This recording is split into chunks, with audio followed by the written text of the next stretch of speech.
God may lead you to the one when you intensely look for the one like you never thought you would. The normal path for marriage for most Christian singles is that they're kind of in the middle of the road. They're open to a relationship, but they're not like actively, intensively looking for the one. But they're also not being so passive that if a good opportunity comes up, they just don't do anything.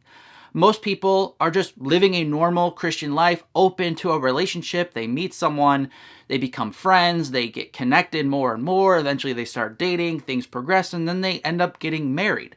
In point one, we talked about one orthodox extreme to that normal path. We talked about the one extreme of not doing anything anymore and just kind of like giving up that hope and living your life differently and not looking. Now we need to talk about the other end of the spectrum that is a very good possibility God may use to lead you to the one. And that's taking the other opposite side of what we talked about of not looking to intensely looking very seriously in a focused way for a spouse.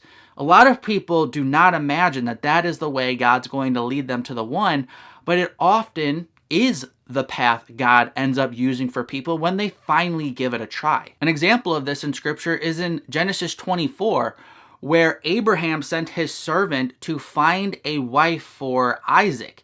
He specifically sent him on a mission to find Rebekah, and God blessed that and brought Isaac and Rebekah together. As Proverbs 16, 2-3 states, all a person's ways seem pure to them, but motives are weighed by the Lord.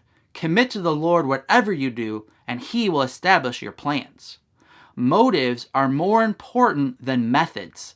God's blessing is more important than traditional dating or online dating. The most important thing is that we are not limiting God by refusing to do something He is calling us to do. Online dating, for example, has become a very common method in which God leads two Christian singles to each other so that they can get married.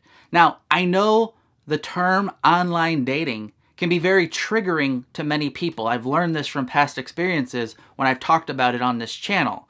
And that's completely okay. I know many of you have had really bad experiences with online dating. And I'm in no way saying that online dating is perfect, that you can't run into terrible people online and it just be a disaster. And God may be saying, hey, that is just not for you. And that's completely okay.